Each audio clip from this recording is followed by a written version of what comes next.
Audio check. పర్మే sound ఎక్కువ ఉందా? నేను వెనుకకు జరిగిన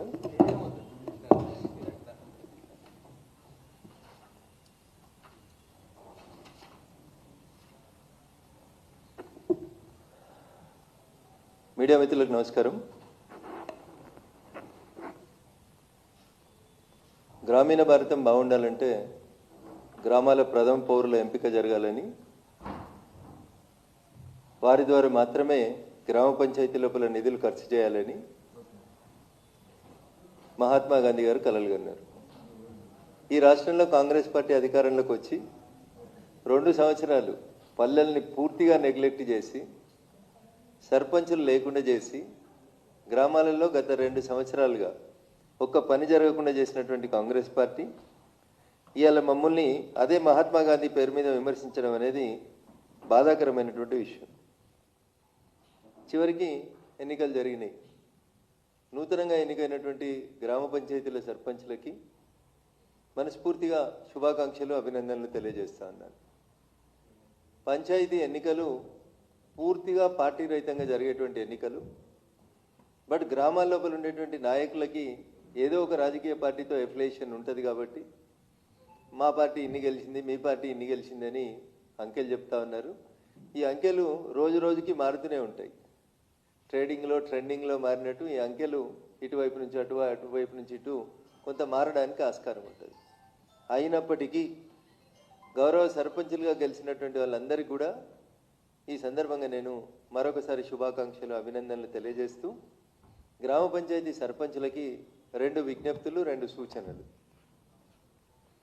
2 సంవత్సరాల తర్వాత కొత్త పాలకవర్గం ఏర్పడింది కాబట్టి సర్పంచులందరూ కూడా కొత్త ఆశలు, ఆకాంక్షలతోటి తమ గ్రామంలో ఏదో చేయాలని, గ్రామంలో మార్పు తీసుకురావాలని, గతం కంటే భిన్నంగా పనిచేయాలని, గొప్ప పేరు తెచ్చుకోవాలని అనేక ఆశలు, ఆకాంక్షలతో నూతనంగా వచ్చినటువంటి సర్పంచులు, ఉప సర్పంచులు, పంచాయతీ వార్డు సభ్యులందరూ కూడా బిలో 40 వచ్చిన వాళ్ళు దాదాపు 90% ఆఫ్ ద సర్పంచెస్ ఉన్నారు. కాబట్టి యువతరానికి 1, 2, 3 సూచనలు, 2, 3 విజ్ఞప్తులు చేస్తే వాళ్ళ పనితీరు బాగుంటుంది, పల్లెలు బాగుంటాయనేటువంటి ఒక మంచి ఉద్దేశంతో నేను ఈ మీడియా మిత్రుల సమావేశాన్ని ఏర్పాటు చేయడం జరిగింది. అసలు గ్రామ పంచాయతీలకి నిధులు ఎట్లా వస్తున్నాయి, ఎక్కడి నుంచి వస్తున్నాయి, ఎట్లా ఖర్చు పెట్టాలనేటువంటి అంశం విషయానికి వస్తే పూర్తిగా గ్రామ పంచాయతీలు పూర్తిగా కూడా కేంద్ర ప్రభుత్వం ఇచ్చేటువంటి నిధుల మీదనే ఆధారపడి ముందుకు పోతా ఉన్నాయి. నేనేదో రాజకీయ ఉపన్యాసం చెప్పి రాజకీయ ఆరోపణలు చెప్పడానికి రాలేదు. అందుకని సర్పంచ్ మిత్రులందరూ కూడా గమనించాల్సింది ఏంటంటే, మీ గ్రామ పంచాయతీ పరిధిలో 2 కేంద్ర ప్రభుత్వానికి సంబంధించినటువంటి 2 అకౌంట్స్ ఉంటాయి మీ దగ్గర. మొదటి అకౌంట్ లోపలికి సెంట్రల్ గవర్నమెంట్ ఫండ్స్ ఇస్తుంది. దేని కింద? 14th ఫైనాన్స్ కమిషన్ ఉంటే 14th ఫైనాన్స్ కమిషన్ కింద. ఇప్పుడు దేశంలో 15th ఫైనాన్స్ కమిషన్ అమల్లో ఉంది కాబట్టి పంచాయతీలకు వచ్చేటువంటి నిధులు 15th ఫైనాన్స్ కమిషన్ నుంచి నిధులు వస్తున్నాయి. నాకు సిగ్గు అనిపించింది, బాధ అనిపించింది కూడా. మొన్న కొడంగల్ సర్పంచుల సన్మానం చేస్తూ ముఖ్యమంత్రి గారు చెప్తాడు, మార్చి 31 వరకు నేను ఢిల్లీకి వెళ్ళి 3000 కోట్లు తెచ్చిస్తాం మీకు అని చెప్తాడు. నవ్వాలో ఏడవాలో కూడా అర్థం కాదు. అడ్మినిస్ట్రేషన్ మీద పట్టు ఉండదు, అసలు నిధులు ఎట్టు వస్తాయో కూడా అవగాహన లేకుండా ఢిల్లీ పైసలు ఇస్తే వీళ్ళు పోయి ముందే ప్రచారం చేసుకుంటారు. ఈయనట 3000 కోట్లు తెచ్చిస్తాడట. అసలు నువ్వు ఎన్నికలు పెట్టిందే నిలిచిపోయిన 3000 కోట్ల నిధుల రిలీజ్ కోసం నువ్వు ఎన్నికలు పెట్టినావు. ఎక్కడి పైసలు అనేది ఫస్ట్ సర్పంచులు అర్థం చేసుకోవాలి.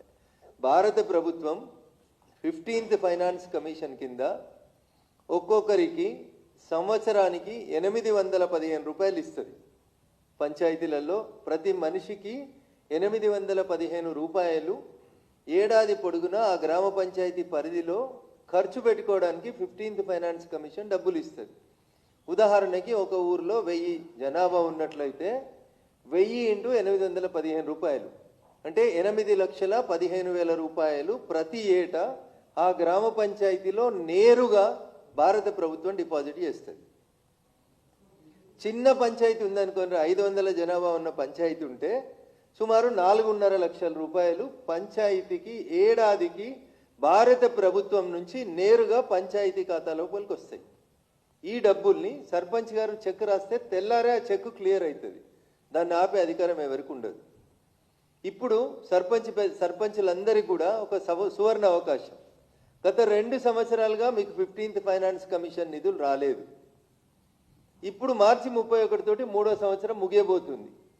అందుకని ఇప్పుడు వచ్చే నెలలో జనవరి లేదా ఫిబ్రవరి లోపు మీకు ఒక్కొక్కరికి 3 ఆర్థిక సంవత్సరాలకు సంబంధించిన 15th ఫైనాన్స్ కమిషన్ డబ్బులు మీ ఖాతాల్లో పడతాయి. సర్పంచులారా జాగ్రత్తగా వీటిని సద్వినియోగం చేసుకోండి.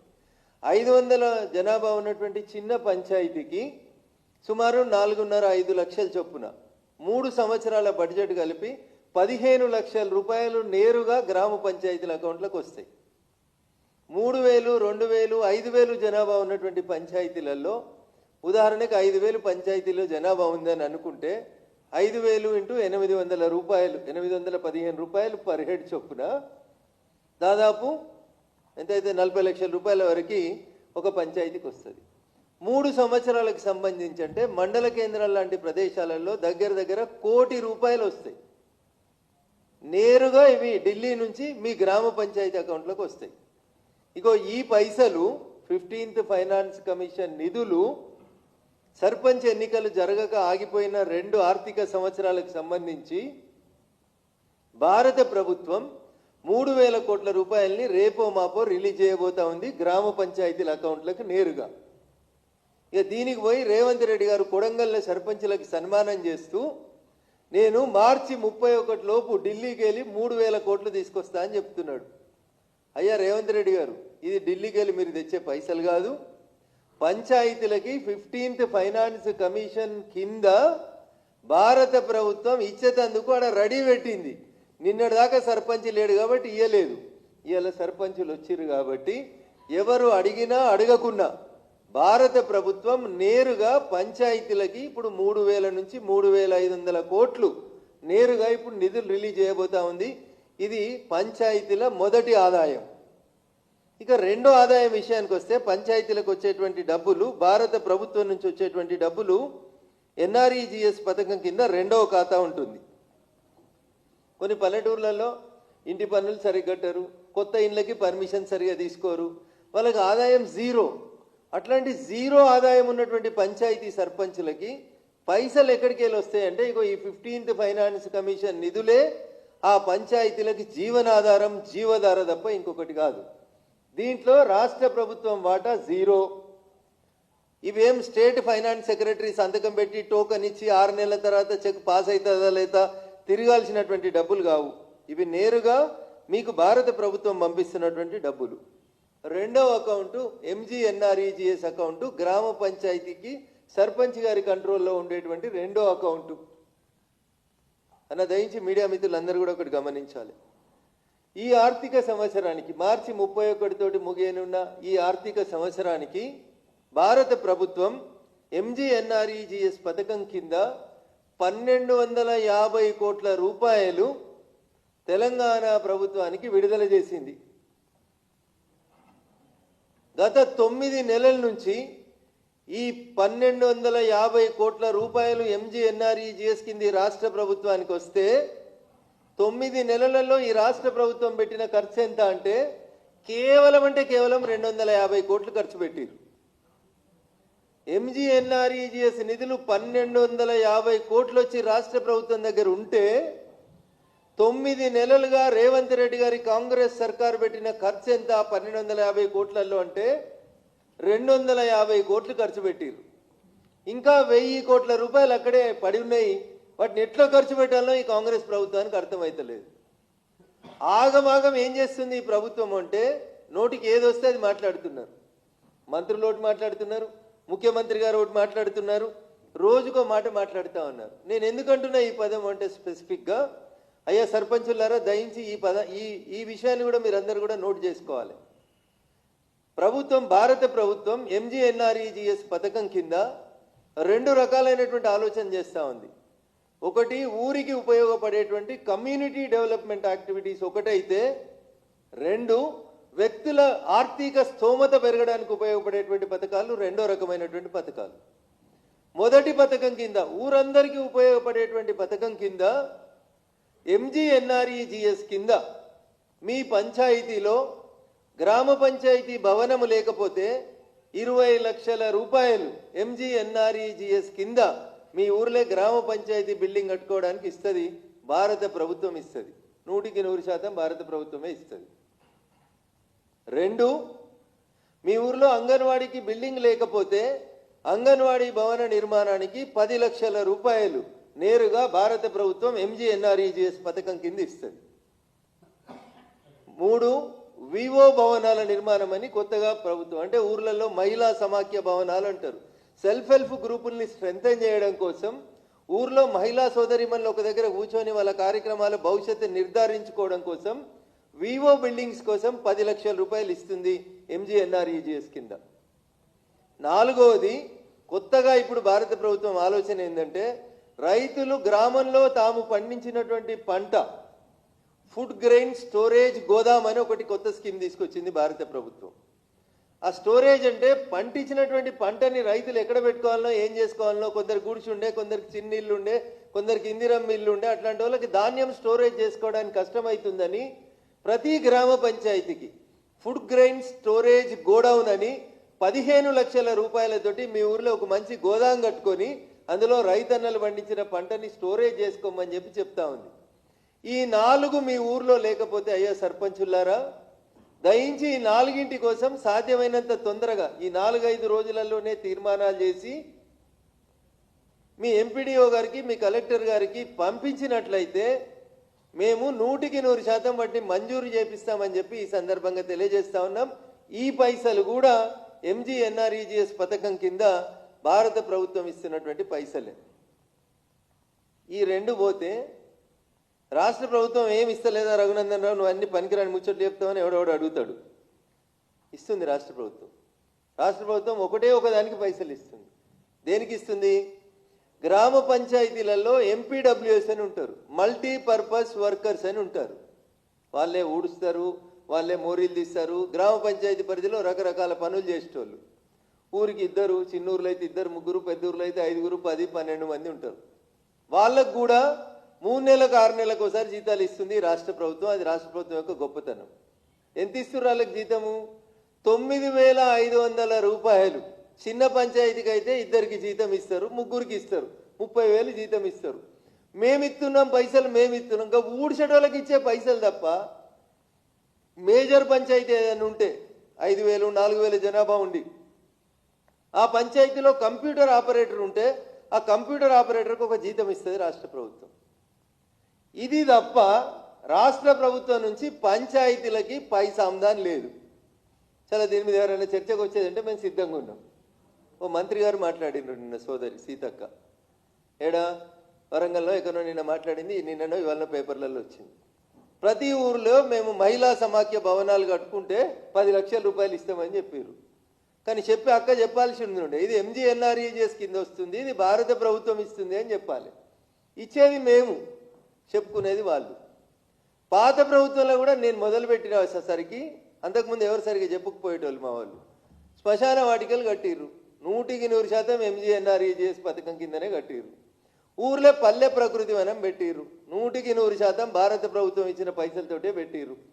ఊర్లల్లో మొక్కలు నాటిర్రు, 100% భారత ప్రభుత్వం ఇచ్చిన ఎంజీఎన్ఆర్ఈజీఎస్ పథకమే తప్ప ఇంకోటి ఏం లేదు.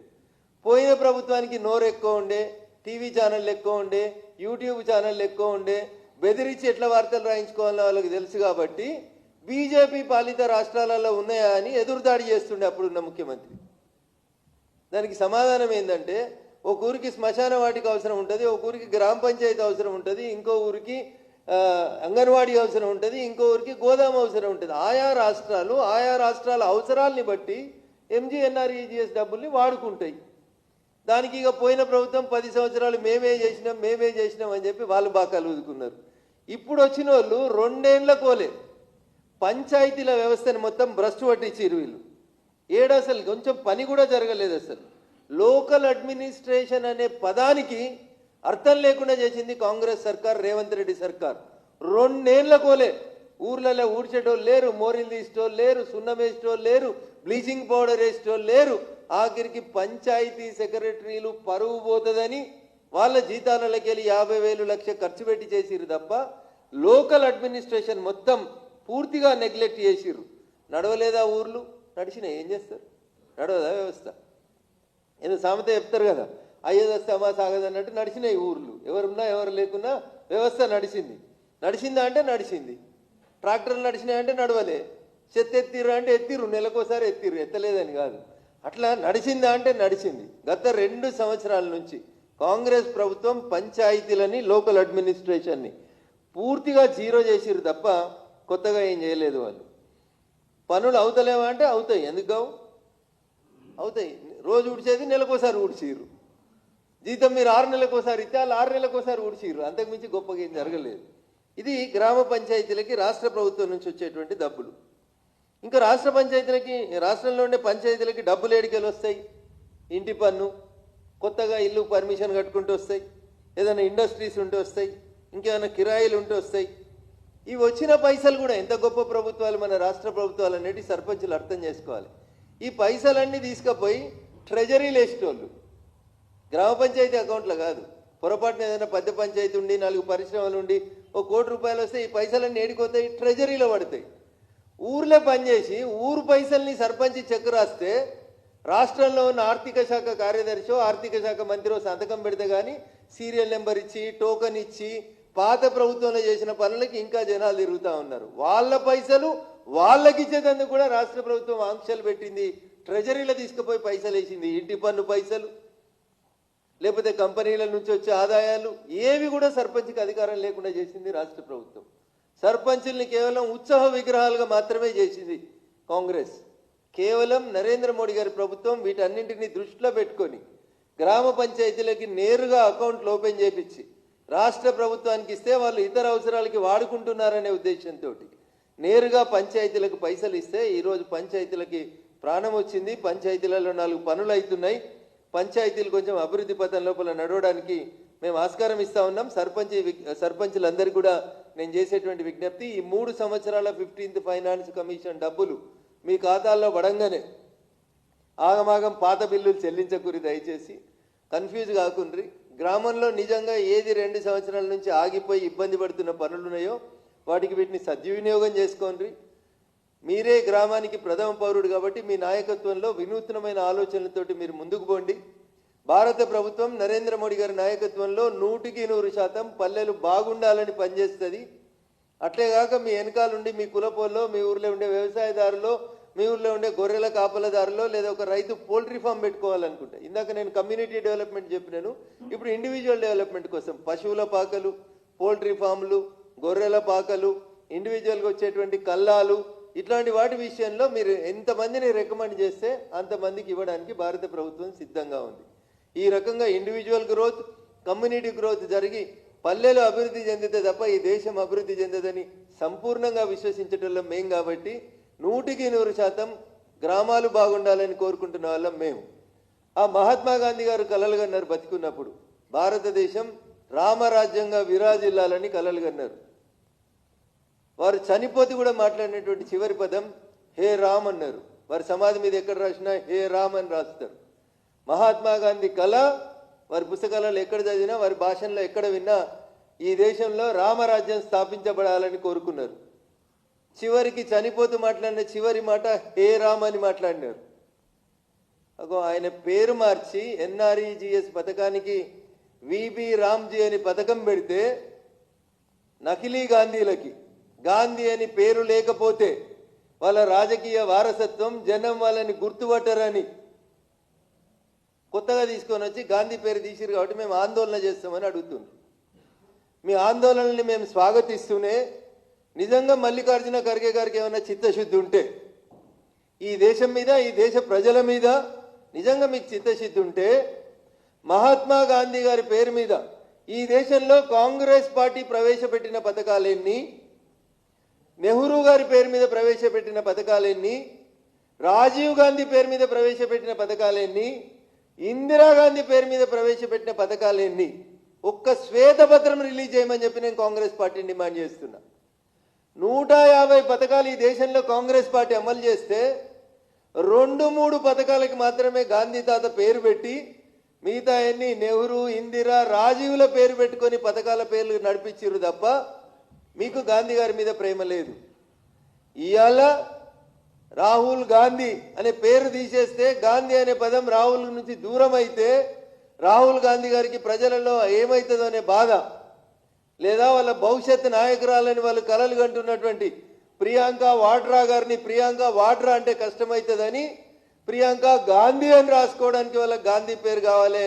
అందుకనే రేపు గాంధీ తాత పేరు మీద గాంధీ విగ్రహాలు కాడిపోయి ధర్నాలు చేయమని మహేష్ కుమార్ గౌడ్ గారు చెప్పినా, మల్లికార్జున ఖర్గే గారు మాట్లాడినా, గాంధీ తాతకి శటగోపురం పెట్టినా, ఈ దేశ ప్రజలకు అన్యాయం చేసినా, ఈ దేశంలో ఉన్న హిందువులకి నష్టం కలిగించిన అది కాంగ్రెస్ పార్టీ వల్ల జరిగింది తప్ప ఇంకొకటి కాదు.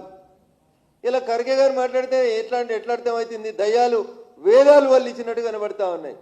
హిందువుల పట్ల ఇదైతా ఉంది, ఈ దేశంలో మత సామరస్యం లేదని మాట్లాడుతున్నారు. అరే బంగ్లాదేశ్లో హిందువుల మీద జరుగుతున్నటువంటి దాడులని కనీసం ఖండించలేని కాంగ్రెస్ పార్టీ అధ్యక్షుడు, కాంగ్రెస్ పార్టీ నాయకత్వం భారతదేశంలోనట మత ఘర్షణలు జరుగుతున్నాయని మాట్లాడుతూ ఉన్నారు. ఇంతకంటే దురదృష్టం, ఇంతకంటే దౌర్భాగ్యమైనటువంటి సంఘటన కాంగ్రెస్ పార్టీకి ఇంకొకటి లేదు.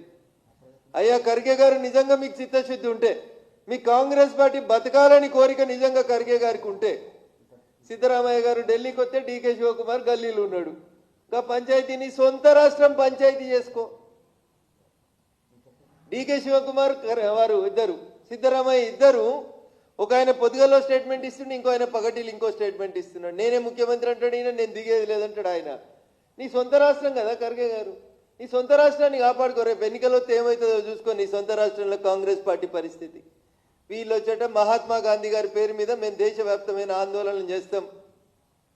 మీరు చాలా రకాలైనటువంటి ఆందోళనలు చేశారు. మీరు ఎన్ని ఆందోళనలు చేస్తే మీ పార్టీ అన్ని చోట్ల ఎక్కువగా ఓడిపోతూ వస్తూ ఉంది. ఓటు చోరీ అన్నారు, బీహార్ తర్వాత ఓటు చోరీ బంద్ అయిపోయింది. సర్ అన్నారు, సర్ బంద్ అయింది. మళ్ళీ ఇప్పుడు ఏమైనా వెస్ట్ బెంగాల్, తమిళనాడు ఎన్నికలు వస్తుంటే అప్పుడు ఏమైనా లొల్లి పెడతారేమో తెలియదు. కాబట్టి కాంగ్రెస్ పార్టీ విధానాలు భారతదేశానికి వ్యతిరేకంగా, ఈ దేశంలో ఉన్నటువంటి హిందువులకు వ్యతిరేకంగా 100% భారతదేశాన్ని బదనాం చేసేటువంటి కార్యక్రమాన్ని కాంగ్రెస్ తన ఎజెండాగా పెట్టుకుంది తప్ప ఇంకొకటి కాదు. అందుకనే పార్లమెంట్లో మాట్లాడినా, బయట మాట్లాడినా వాళ్ళకి ఎవరు రాసి ఇస్తాడో ఏం మాట్లాడతారో కానీ ఎంత భావదారిద్ర్యం అంటే, బాప్ ఈవీఎంకు లాతా, బేటా ఈవీఎంకు గలత్ బోల్తా. ఇది వాళ్ళ ఆలోచన విధానం. ఈ దేశంలో బ్యాలెట్ పేపర్లను రద్దు చేసి ఈవీఎంలను ప్రవేశపెట్టిన రోజు కాంగ్రెస్ పార్టీ ఊదిన బాకా ఏంటంటే, దేశాన్ని 21వ శతాబ్దంలోకి తీసుకుపోతున్నాం, కొత్త తరం నాయకత్వం వచ్చింది, బ్యాలెట్ పేపర్లు టైం వేస్టు, ఈవీఎంలు, కంప్యూటర్లు, ల్యాప్టాప్లు భారతదేశంలో మా నాయకుడు రాజీవ్ గాంధీ ఇంట్రడ్యూస్ చేసిరని ఊదిరు బాకాలు. తెలంగాణలో కాంగ్రెస్ గెలుస్తుంది, ఈవీఎంలు మంచి. కర్ణాటకలో కాంగ్రెస్ గెలుస్తుంది, ఈవీఎంలు మంచి. రాహుల్ గాంధీ అమేథీలో, వయనాడులో గెలుస్తాడు, ఈవీఎంలు మంచి. ప్రియాంక గాంధీ వయనాడులో గెలుస్తుంది, ఈవీఎంలు మంచి. బీహార్లో ఓడిపోతారు, ఈవీఎంలు షెడ్ అయ్యి. తెచ్చింది ఎవరు ఈవీఎంలు ఈ దేశంలోకి? అయ్యా రాహుల్ గాంధీ గారు జర్ర వెనుకకు జరిగి చూడూరి. ఈ దేశంలో ఈవీఎంలను ఇంట్రడ్యూస్ చేసింది ఎవరు? కాంగ్రెస్ పార్టీ. ఎవరు? అప్పటి భారతదేశ ప్రధాని గౌరవనీయులు రాజీవ్ గాంధీ గారు ఇంట్రడ్యూస్ చేసిండ్రు. మరి ఆ రోజేమో ఈవీఎంలు మంచి అని చెప్పింది కాంగ్రెస్ పార్టీ. ఇవాళ ఈవీఎంలు చెడ్డ ఎందుకైతాయి అంటే, మీకు మీ నాయకుని మీద విశ్వాసం లేదు. రాహుల్ గాంధీ గారు మీ తండ్రి గారు తెచ్చిన పథకాన్ని మీరు వద్దంటారు. చలో 1947 మహాత్మా గాంధీ గారి పేరు గురించి తర్వాత మాట్లాడదాం. మీ నాన్నగారు తెచ్చినటువంటి ఈవీఎంల మీద నీకు విశ్వాసం లేదని చెప్పు, మా నాన్న చదువుకోలేదని చెప్పు, మా నాన్న టెక్నాలజీ వాడడంలో తప్పు చేసిండు అని చెప్పు. ఇట్లా కాంగ్రెస్ ఏది మాట్లాడినా భావదారిద్ర్యం, భారతదేశానికి వ్యతిరేకమైనటువంటి అంశం, ముఖ్యంగా హిందువులకు వ్యతిరేకంగా మాట్లాడతారు తప్ప ఒక్క సబ్జెక్టు మీద, ఒక్క అంశం మీద. రఘునందన్ రావు చెప్తే ఏదో బీజేపీ కాబట్టి మాకు వ్యతిరేకంగా చెప్పిండు అనుకోవచ్చు. నీ పక్కనే కూర్చుంటుంది ప్రతిరోజు. మహారాష్ట్రలో మీతో జోడి కట్టినోళ్ళు. నేను 4 సార్లు ఎంపీ గెలిచి వచ్చిన బారామతికి వెళ్ళని చెప్పింది ఒక సీనియర్ ఎంపీ. 2009 నుంచి పార్లమెంట్లో ఉంటుంది ఆమె. ఎవరు? శ్రీమతి సుప్రియా సూలే గారు. సుప్రియా సూలే గారు చెప్పిండ్రు, I don't want to blame EVMs. ఒకవేళ నేను ఈవీఎంలను బదనాం చేస్తే నన్ను నేను బదనాం చేసుకున్నట్టు, నా ఎన్నికను నేను తక్కువ చేసినట్టు అని చెప్పింది. ఇక మరి మీకు ఎప్పుడు అర్థమవుతుంది కాంగ్రెస్ పెద్దలారా? ఒకసారి ఆలోచించారు. అందుకని మీరు అప్డేట్ కండి కొంచెం దయచేసి. రాజీవ్ గాంధీ గారు అప్డేట్ ఇచ్చినటువంటి కంప్యూటర్లని ఇంకొంచెం అప్డేట్ చేసుకొని కొంచెం టెక్నాలజీని వాడుకుంటే బాగుంటుంది అనేది నేను వారికి సందర్భంగా సూచిస్తూ, పేరులో కాదు పథకంలో మేము తెచ్చినటువంటి మార్పుల మీద మీరు ఏమైనా సృజనాత్మకమైనటువంటి సలహాలు ఇవ్వండి అంటే పార్లమెంట్లో పేరు మార్చిర్రు అని లొలిపెట్టిర్రు తప్ప పథకంలో వచ్చినటువంటి మార్పులేంది, దానివల్ల కలిగే లాభ నష్టాలు ఏంది అనేటువంటి అంశం మీద చర్చ జరపడానికి కాంగ్రెస్ పార్టీ ఇంట్రెస్ట్గా లేకపోవడం అనేది నిజంగా బాధాకరమైనటువంటి విషయం. అందుకని నేను మళ్ళీ చెప్తా ఉన్నా, నిజంగా మీకు చిత్తశుద్ధి ఉంటే బంగ్లాదేశ్లో హిందువుల మీద జరుగుతున్నటువంటి దాడులను ఖండించండి మీద కానీ వాటి గురించి మాట్లాడారు. ఎక్కడైనా బ్యాలెట్ పేపర్ మీద ఎన్నికలు జరిగి మేము గెలిస్తే దాన్ని కూడా వాళ్ళకి జీర్ణించుకునేటువంటి శక్తి లేదు. అందుకని కాంగ్రెస్ అంటేనే ఒక ఫెయిల్యూర్ పదార్థంగా మిగిలిపోయింది. కాంగ్రెస్ అంటేనే ఒక గ్రూప్ ఆఫ్ పీపుల్ ఒక అభిప్రాయం మీద ఉండరు. విభిన్న అభిప్రాయాలు, విభిన్న దారులు, విభిన్న తొవ్వలు, Congress A, Congress B, Congress C, Congress Z దాకా కాంగ్రెస్ ముక్కలైనటువంటి కాంగ్రెస్ ఈ దేశాన్ని కూడా అట్లే ముక్కలు చేయాలని చూస్తుంది. కాబట్టే మీరు జంజీ పేరిట పిలిపించిన, ఇంకో దాని పేరిట పిలిపించిన నరేంద్ర మోడీ గారి నాయకత్వాన్ని మాత్రమే ఈ దేశ ప్రజలు కోరుకుంటున్నారు తప్ప నకిలీ గాంధీల వారసత్వ రాజకీయాలకి భారతదేశ యువతం ఎప్పుడో చరమగీతం పాడిందనేది దయచేసి అర్థం చేసుకోవాలని ఈ సందర్భంగా మల్లికార్జున ఖర్గే గారికి సవినయంగా అప్పీల్ చేస్తా ఉన్నాను. Thank you. ఇంతకుముందు ఎంజీఎన్ఆర్ఈజీఎస్ పేరు మీద గ్రామ పంచాయతీలలో ఉన్నటువంటి అకౌంట్లన్నింటినీ భారత పార్లమెంట్ చట్టం చేసింది కాబట్టి వారం 10 రోజులలో అకౌంట్లన్నీ విబి రామ్జీ అకౌంట్లుగా మార్చబడతాయి. ఎందుకంటే భారత పార్లమెంట్ చేసినటువంటి చట్టం కాబట్టి ఖచ్చితంగా అన్ని పంచాయతీలకి దేశవ్యాప్తంగా ఒకే చట్టం ఒకటే అమలు అవుతుంది. కాబట్టి ఎంజీఎన్ఆర్ఈజీఎస్ ఖాతాలన్నీ విబి రామ్జీ ఖాతాల కిందనే మార్చబడతాయి.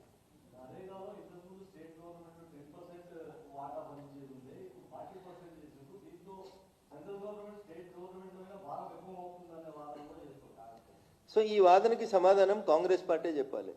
దేశానికి స్వతంత్రం వచ్చిన తర్వాత 55 సంవత్సరాలు ఈ దేశాన్ని పాలించినటువంటి కాంగ్రెస్ పార్టీ ఏమైనా మాట్లాడితే భారత రాజ్యాంగం అని పుస్తకం చూపించేటువంటి కాంగ్రెస్ పార్టీ నాయకులారా, భారత రాజ్యాంగం డాక్టర్ బిఆర్ అంబేద్కర్ గారు రాసినటువంటి రాజ్యాంగం, తర్వాత పార్లమెంట్లో జరిగినటువంటి కాన్స్టిట్యూయెంట్ అసెంబ్లీ చర్చలలో డిజల్యూషన్ ఆఫ్ ఫండ్స్ విషయం లోపల భారత ప్రభుత్వం రాష్ట్రాలకి పన్నులను ఏ రకంగా పంచాలనే విషయంలో కొన్ని నిర్దిష్టమైనటువంటి నిబంధనలు పెట్టింది. దాని ప్రకారం 55 సంవత్సరాల మీ పాలనలో కేవలం రాష్ట్రాలకి మీరు 100 రూపాయలు కేంద్రానికి వస్తే రాష్ట్రాలకి డిజల్యూషన్ ఆఫ్ ఫండ్స్ కింద మీరు ఇచ్చింది కేవలం 32% నిధులు మాత్రమే మీరు ఇచ్చేవారు. ఎవరు అడగకున్నా నరేంద్ర మోడీ గారు ప్రధానమంత్రి అయిన తర్వాత 2014లో ఈ 32% నిధులని ఒకటేసారి 42%కి పెంచినాం. 10% ఆఫ్ ద ఫండ్స్ మీకు ఎక్కువ వస్తున్నాయి డిజల్యూషన్ ఆఫ్ ఫండ్స్ కింద. అది మాట్లాడారు. చాలా మంది చెప్తారు మా రాష్ట్రం బాగా గొప్పగా అభివృద్ధి చెందింది, మేము మాకు ఆర్థిక వనరులు పుష్కలంగా ఉన్నాయని. అన్న 10ని 40 చేసిన 30% పైసలు పెట్టుకోలేరా? 1250 కోట్లు మేము పంపిస్తే మీరు 300 కోట్లు పెట్టలేరా? గంత వీక్గున్నాయా రాష్ట్రాలు? మీరే చెప్తారు కదా మేము స్వయం సమృద్ధి సాధించినాం, 2047 వరకు 3 ట్రిలియన్ల ఆర్థిక వ్యవస్థ అవుతుంది మాది, గాలికి 300 కోట్లు కష్టం అవుతాయి. సో ఇది ఓన్లీ లేమ్ ఎక్స్క్యూజ్ తప్ప, ఆడలేక మధ్యలోడు తప్ప ఇంకొకటి కాదు. ఎస్, వాళ్ళు 100 రోజులే ఇచ్చిండ్రు కూలి, మేము ఇలా 125 రోజులకు పెంచినాం. వాళ్ళు ఉన్నప్పుడు 170 రూపాయలు ఇచ్చేటోళ్ళు కూలి, ఇలా మేము 307 రూపాయలు ఇస్తున్నాం పర్ డేకి. దీన్ని ఎందుకు మాట్లాడారన్నా? నేను అదే చెప్తా ఉన్నా అన్న, ఆడలేక మధ్యలో ఓడింది అన్నట్టు. 32ని 42కి పెంచినాం. మీరు 55 ఏళ్లలో 1% పెంచమంటే 1% పెంచమని కాంగ్రెస్ ముఖ్యమంత్రులు అడిగితే కూడా మీరు పెంచలేదు. మేము 32ని 42 పెంచినాం. 100 పని రోజుల్ని 125కి చేసినాం. మీరున్నప్పుడు 200 రూపాయలు కూడా ఇవ్వకపోదు ఉపాధి హామీ కూలి, ఇలా మేము 307 రూపాయలకు పెంచినాం. మేము నిర్మాణాత్మకంగా పనులు జరగాలని కోరుకుంటున్నాం. ఖర్చు పెట్టే ప్రతి పైసా పేదోడికి చేరాలని కోరుకుంటున్నాం. అంత్యోదయ లక్ష్యంగా పనిచేస్తున్నాం. సాక్షాత్తు మీ ప్రధానమంత్రి గారు ఆ రోజు దేశ ప్రధానిగా ఉన్నటువంటి కాంగ్రెస్ ప్రధాని రాజీవ్ గాంధీ గారు చెప్పారు, మేము ఢిల్లీకి వెళ్ళి రూపాయి పంపిస్తే గల్లీకి 15 పైసలే పోతున్నాయి, మధ్యలో 85 పైసలు జారిపోతున్నాయో అని చెప్పిండ్రు. నరేంద్ర మోడీ గారు ప్రధానమంత్రి అయిన తర్వాత 99.99% ఎంజీఎన్ఆర్ఈజీఎస్ డబ్బులు నేరుగా లబ్ధిదారుల ఖాతాలలో వేసినాం. ఎక్కడ ఒక్క పైసా వేస్ట్ కాలేదు.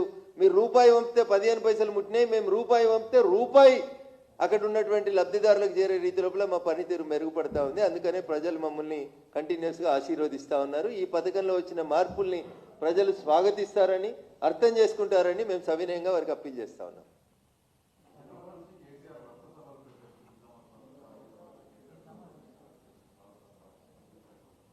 సో 2 సంవత్సరాలు గడిచిన తర్వాత బావా బామ్మర్దులు మధ్యలో కూతురు పంచాయతీ ఇవన్నీ చూసిన తర్వాత రాష్ట్రంలో బీఆర్ఎస్ సర్పంచ్ ఎన్నికలలో 100 నుంచి 30కి పడిపోయిన తర్వాత ఏం చేయాలనో అర్థం కాక మళ్ళీ అందరు పోయి కేసీఆర్ని తీసుకొచ్చి ఏదో ప్రెస్ మీట్ పెట్టి ఇచ్చారు తప్ప దాంతో ఫలితం ఉంటుందని నేను అనుకోవట్లేదు.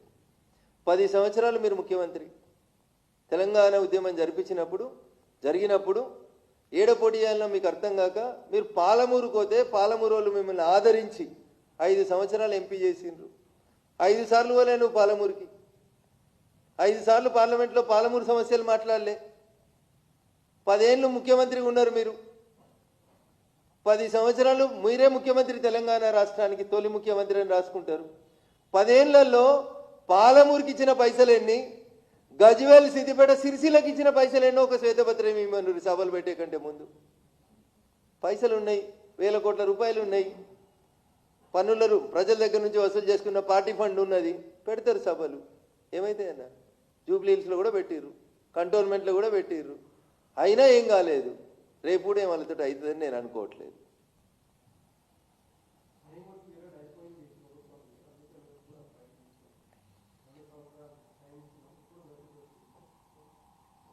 నేను అదే చెప్తాను, ఉనికిని కోల్పోతుందేమో అనేటువంటి భయంతో కొడుకు అల్లుడు బిడ్డల మధ్యలో జరుగుతున్నటువంటి ఈ త్రిముఖ పోరులో కొంతమంది ఎమ్మెల్యేలు ఈ మధ్యలో కేటీఆర్ తోటి అయితలేదు, హరీష్ రావుని పార్టీ ప్రెసిడెంట్ చేయరి, వర్కింగ్ ప్రెసిడెంట్ చేయండి అనేటువంటి సన్నాయి నొక్కుతున్న తరుణంలో ఇంత పార్టీ ఉంటుందో ఉండదో, ఇడిగే బిడ్డ బయటకు పోయి నోటికి వచ్చినటువంటి మాటలు మాట్లాడుతుందనే భయంతో సార్ బయటకు వచ్చినట్టు కనబడుతుంది తప్ప కొత్త ఫలితం ఏం లేదు, ప్రజలకు వచ్చే లాభం అంటూ ఏం లేదు.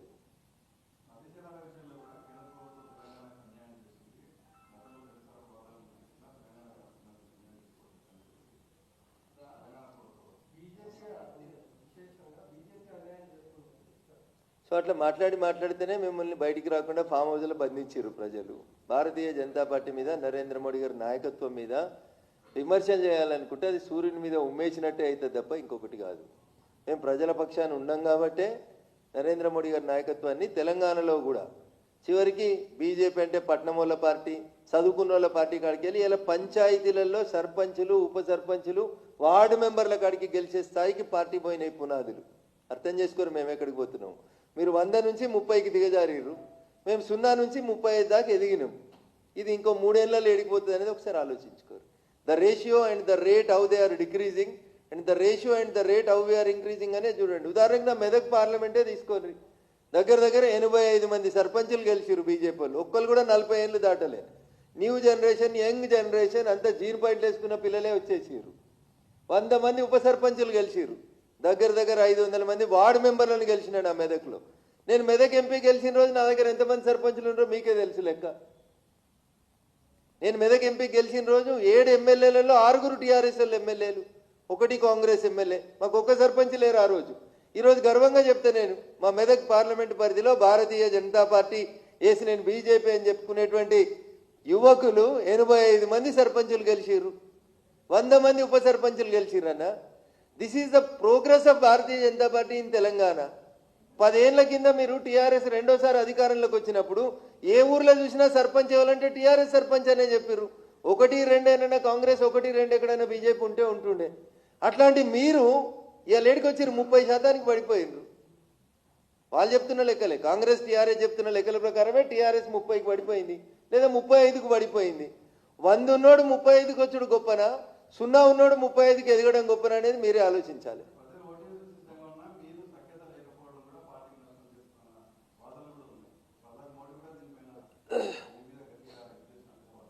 తెలంగాణలో మీడియా చైతన్యానికి కృతజ్ఞతలు. తెలంగాణలో ఉన్నటువంటి ఛానళ్ళు, తెలంగాణలో ఉన్నటువంటి పత్రికా యాజమాన్యాలు, వారికి ఉన్నటువంటి రాజకీయ చైతన్యానికి నేను మనస్ఫూర్తిగా వారిని అభినందిస్తా ఉన్నా. నరేంద్ర మోడీ గారు ఎంపీలతో మాట్లాడిన మాట వాస్తవం. ఆ రోజు దక్షిణాదికి సంబంధించినటువంటి 5 రాష్ట్రాల ఎంపీలు, తెలంగాణ, ఆంధ్రప్రదేశ్, తమిళనాడు, కేరళ, పాండిచేరికి సంబంధించినటువంటి 5 రాష్ట్రాల ఎంపీలతోటి మా పార్టీ పెద్దగా, భారతీయ జనతా పార్టీ నాయకుడిగా, ఈ దేశ ప్రధానిగా వారి పార్టీకి సంబంధించిన ఎంపీలతో వారు మాట్లాడినరు. దాన్ని తప్పుపట్టి దానికి ఏదో గోరంతలు కొండంతలు చేసి బ్రేకింగ్లు, స్క్రోలింగ్లు, ట్రోలింగ్లు. ఇప్పుడు నీ కొడుక్కి 35 మార్కులు వచ్చినాయన్న 3 నెలల పరీక్షలలో చిన్నారెడ్డి అన్న. ఏనా బిడ్డ ఇట్లా 35 వచ్చినాయి, 100కి 100 తెచ్చుకో బిడ్డ అని చెప్తావా చెప్పవా? 6 నెలలకి మార్కులు పెంచుకో అని చెప్పి ట్యూషన్ టీచర్ పెడతావా పెట్టవా? మా నాయకుడు మాకు చెప్పిండు, రఘునందన్ నువ్వు 99 కిలోమీటర్లు ఉరికే శక్తి ఉన్నది, నువ్వు 60 కిలోమీటర్ల కానీ ఆగుతున్నావు బిడ్డ, ఇంకా జరంత ఉరుకు, ఫస్ట్ ప్రైజ్ వస్తుందని ఎంకరేజ్ చేసిండు. దాన్ని తిట్టిండని, కొట్టిండని, గ్రూపులని, గ్రాఫులని. ఎట్లా నాకు ఇట్లా రాస్తే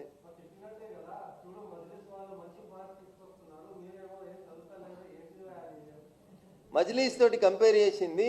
మజ్లీస్కి ఎన్ని ఎమ్మెల్యేలు ఉన్నారు, మజ్లీస్కి ఎన్ని ఎంపీలు ఉన్నారో మీకు తెలుసు. మజ్లీస్ తోటి కంపేర్ చేసింది ఏదో ఒక సందర్భంలో సోషల్ మీడియా గురించి ఒక మాట అన్నారు అంతే. దానికి మజ్లీస్ మాకంటే బాగా చేస్తుందని అనలేదు వారు. 100కి 100% మీడియాలో వచ్చినాయి 100% కరెక్ట్ కాదు. అందులో 100కి 100% మమ్మల్ని తిట్టడానికి మాత్రమే మేమంటే గిట్టని మీడియా మిత్రులు చేసినటువంటి కృషికి అభినందనలు. మీ తిట్లే మాకు ఆశీర్వచనాలుగా, మీరు పెట్టే శాపనార్థాలే మాకు సూచనలుగా తప్పకుండా తెలంగాణ రాష్ట్రంలో భారతీయ జనతా పార్టీని అధికారంలోకి తెచ్చేదాకా 7 మంది ఎమ్మెల్యేలు, 8 మంది ఎంపీలు, 3 ఎమ్మెల్సీలు, ఒక రాజ్యసభ సభ్యుడు అందరం కలిసి అందరి లక్ష్యం ఒకటే. అర్జునుని లక్ష్యం పక్షి కన్నెట్లయితుందో మా లక్ష్యం భవిష్యత్తులో జరిగే తెలంగాణ రాష్ట్ర శాసనసభ ఎన్నికల్లో ఈ రాష్ట్రంలో భారతీయ జనతా పార్టీని అధికారంలోకి తీసుకురావడమే మా లక్ష్యంగా పనిచేస్తాం. అందరూ ఒక రకంగా ఉండకపోవచ్చు, కొందరికి వెంట్రుకలు ఎక్కువ ఉండొచ్చు, కొందరికి వెంట్రుకలు తక్కువ ఉండొచ్చు, కొందరు బలంగా ఉండొచ్చు, కొందరు బక్కగా ఉండొచ్చు, కొందరు ఎత్తుగా ఉండొచ్చు, కొందరు పొట్టిగా ఉండొచ్చు. దాన్ని కూడా మీరు కంపేర్ చేసి రాస్తే ఎవరేం చేస్తారన్న? సో ఇది మనిషి 140 కోట్ల మంది జనాలలో ఒకరిని పోలిన మనిషి ఒకరు ఉండరు కదన్న. 8 మంది ఎంపీలు ఒక రకంగా ఎట్లా కనబడతారన్న? మీకు కనబడరు. ఖచ్చితంగా ఉంటాయి తేడాలు. బాడీలో తేడా ఉంటుంది, భాషలో తేడా ఉంటుంది, ఆర్థికంగా తేడా ఉంటుంది, రకరకాలైనటువంటి తేడాలు ఉంటాయి. మీరు గా తేడాలని చూపిస్తారు. కానీ మా అందరి లక్ష్యం ఒకటే, అది కమలం గుర్తు. తెలంగాణ రాష్ట్రంలో అధికారంలోకి తీసుకురావడం తప్ప వేరే లక్ష్యం లేదు మాకు.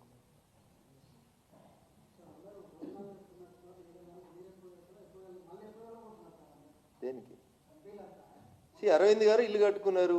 ఇల్లు కట్టుకున్న సందర్భంగా ఇంటికి పిలిచి భోజనం పెట్టిండు. రేపు మీరు కూడా శ్రీధర్ గారు కూడా ఇల్లు కట్టుకున్నా భోజనం పెడతాం, అపార్ట్మెంట్ కొట్టినా అంటే వస్తాం, అందరం వస్తాం, తప్పేముందండి అందులో? మీరు మా బీట్ చూస్తారు కాబట్టి మా బీట్ రిపోర్టర్ పిలిచిండని పోతాం. దాన్ని కూడా తప్పు పడితే మేము పక్క పార్టీలో భోజనానికో మందు పార్టీకి పోతే మీరు బాధపడాలి. కానీ మా పార్టీ ఎంపీ ఒక ఆయన ఇల్లు కట్టుకుంటే పిలిస్తే కూడా తప్పు అంటే ఎట్లనే?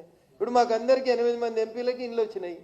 బండి సంజయ్ గారు ఇంతకుముందు అపార్ట్మెంట్లో ఉండేవారు, ఇప్పుడు పెద్ద బంగ్లా వచ్చింది. రేపు భోజనానికి పిలిచిరు అనుకోని పోతాం, అందరం ఎంపీలం పోతాం. అది కూడా తప్పేనా? మా పార్టీ ఎంపీ మమ్మల్ని భోజనానికి పిలిస్తే కూడా తప్పేనా అన్న? బంగ్లా వచ్చింది ఇప్పుడు బండి సంజయ్ గారికి, రేపో మాపో పిలుస్తారు భోజనానికి. What is wrong in it? Raghunandan రావుకి ఇంతకాలం ఢిల్లీలో ఇల్లు లేదు, ఇప్పుడు ఒక అపార్ట్మెంట్ వచ్చింది అన్న, అపార్ట్మెంట్ వచ్చింది ఇంటికి రండి భోజనానికి అని పిలుస్తాం. దీన్ని కూడా భూతద్దంలో పెడితే ఎట్లా అన్న? అందుకనే తెలంగాణలో ఉన్న మీడియా చైతన్యానికి అభినందనలు అని చెప్పినాను. ఇంతకంటే ఎక్కువ ఏమనలేనన్న మిమ్మల్ని. ఎందుకంటే ఆడికెళ్ళి ఈడికి వచ్చిన కాబట్టి ఇంతకంటే ఎక్కువ ఏం చెప్పలేదు. ఏమన్నాడే ఏమనలేదన్నా నేను. Thank you.